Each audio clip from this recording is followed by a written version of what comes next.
Hi everybody, what's up, Real Progressives? I want to talk a little bit about how our tax dollars don't fund federal spending.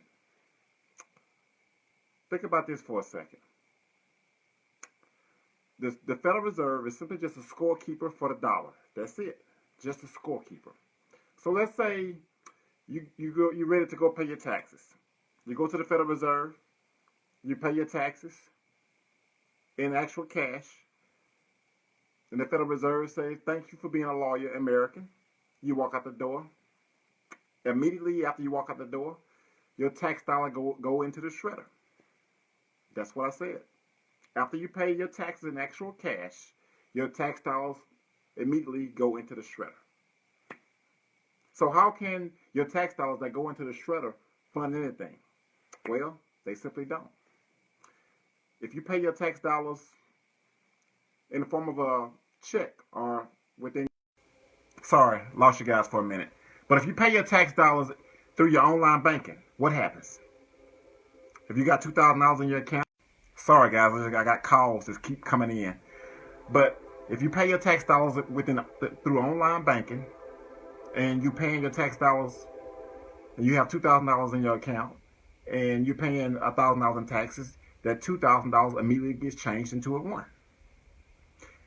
When they give you a tax refund, and you got $1,000 in your account, and they give you $3,000, that 1 gets changed into a 3. That's basically how it works. So the Federal Reserve is just a scorekeeper. Now, where else do you see this at? You see it at a basketball game. You see it at a football game. You see it at a baseball game. So what happens when what's happened when a football team score a touchdown? That team immediately gets 7 points. So where did the 7 points come from? They didn't come from anywhere. Did the other team lose any points? No, it doesn't lose any points. Are we concerned that in a high scoring game that the stadium will run out of points to get the other team? No, that would be ridiculous now, wouldn't it? That's the same thing with the Federal Reserve, which Chairman Bernanke has said many times on many of occasions.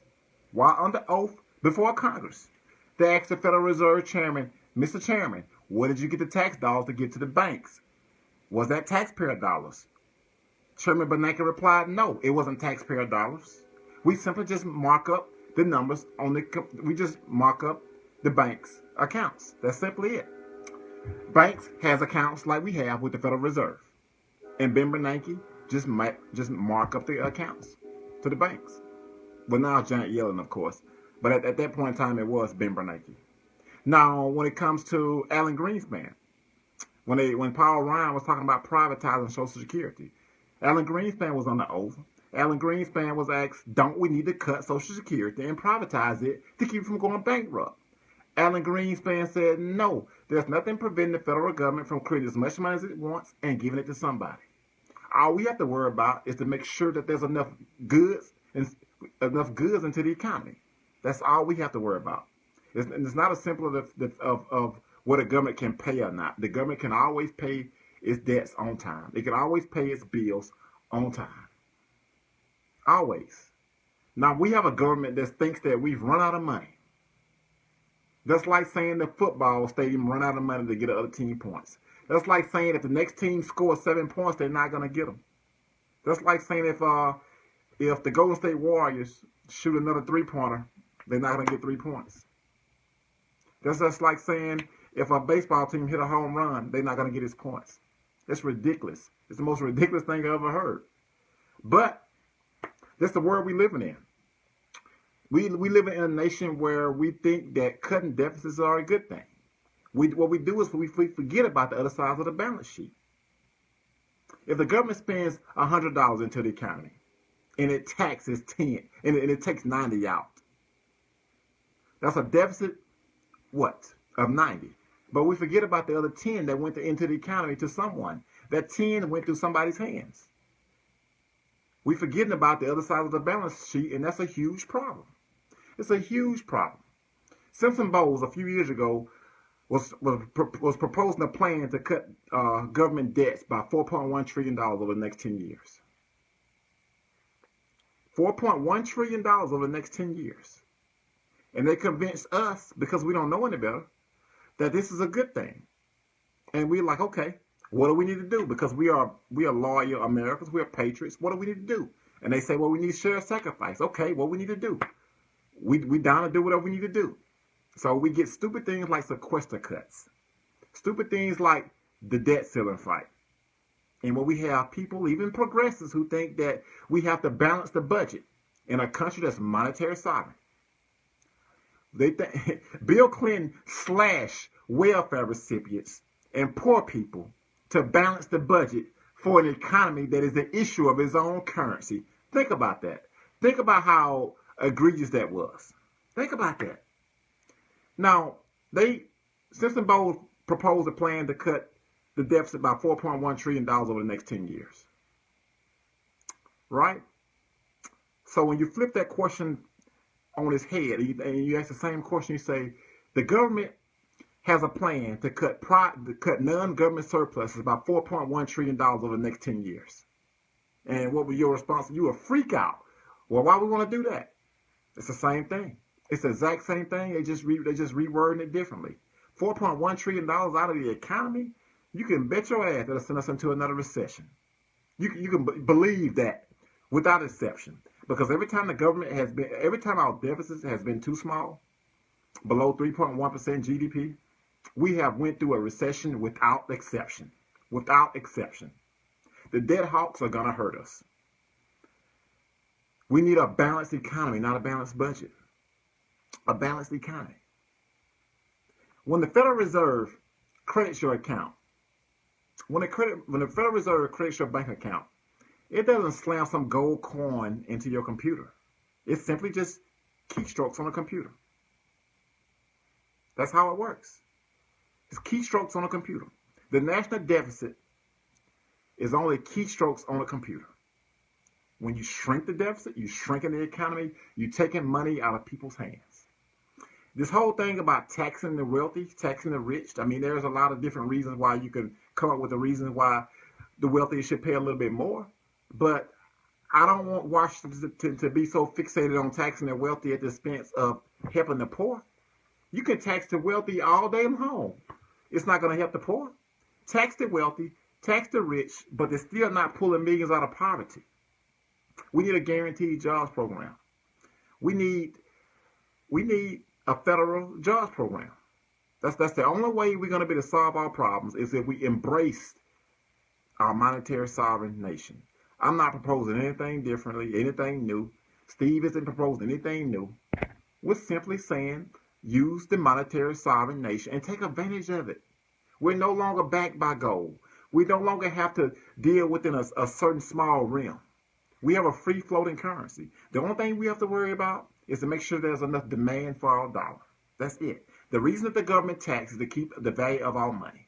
The reason that the government taxes is to take purchasing power from us. So we won't spend too much, we won't spend too less. That's what it's all about. If they didn't tax us at all, you can bet your ass that would send us into it. That would create inflation, hyperinflation, because we would buy too much, and then with the government trying to spend on top of us, spending at the same time, yeah, that will send you into it. That will send you into inflation. That would, but printing money at a time when there's low demand. Print money at a time when we have a trade deficit of $500 billion annually. We nowhere near full employment. We have a lot of private debt. That's certainly the time to be spending money. When I look back at the recession that we went through, and I think about it, and knowing what I know now, it could have been turned around a lot sooner. Just maybe, some people didn't have to actually actually have to lose their homes. They could have did things like a payroll tax holiday. They could have took the FICA taxes out of our that we was getting the FICA score, our FICA and our checks. I'm sorry. They could have took that down to zero, and it would have been anywhere from $300 to $600 per family. That could have paid a mortgage. You remember that, guys? You remember that when they were taking out less FICA at a period in time? What if they would have took that down to zero? What if they took no FICA taxes out of our account? That would have saved a lot of homes. It would have put more money into the economy. What's more progressive and American about taking less money from citizens and letting them build themselves back up. Nothing. Nothing more progressive than that. But that's where we at, though. But it's bigger than just this, though, because we have people that don't even want to do the research. You put the links out in front of them, they don't even want to look at it. They say, well, we don't have any proof. None. But CNN can tell them something just like that, and they'll believe it. With no facts or data to back it up. Just because they heard it on CNN. That's where we at. That's what we're dealing with. And if we don't come together and learn economics even more, become a student of it, we can, because I'm still going myself. We're never gonna get to full employment. We're never gonna get universal health care. We're never gonna get free college. To be honest with you, we're not even gonna be able to save Social Security. They will destroy Social Security and take it away from us if we don't let them know that we are a nation that's monetary sovereign, and we're the issue of our own currency, not the user. We don't borrow money from China. We don't borrow money from any foreign nation. All they have is a spreadsheet at the Fed. That's it. They simply buy bonds and stabilize their own currency. And if they ever decide they want to actually they want to cash in all their bonds, we will give them US dollars. That's how it goes. Our dollar isn't pegged. Our currency is free floating. It's been that way for over 50 years, for nearly 50 years. You can peg your currency to a foreign exchange, and that's going to minimize your domestic policy space. You can manage your currency. That's going to minimize your domestic policy space. And what we argue, to get the most domestic policy space, you let your currency float, which is what we have, a free-floating currency. We're the issuer, not the user. At the federal level, your tax dollars don't pay for anything. Nothing. Zero. Nada. Don't listen to the debt hawks. Don't listen to these idiots out here talking about cutting spending.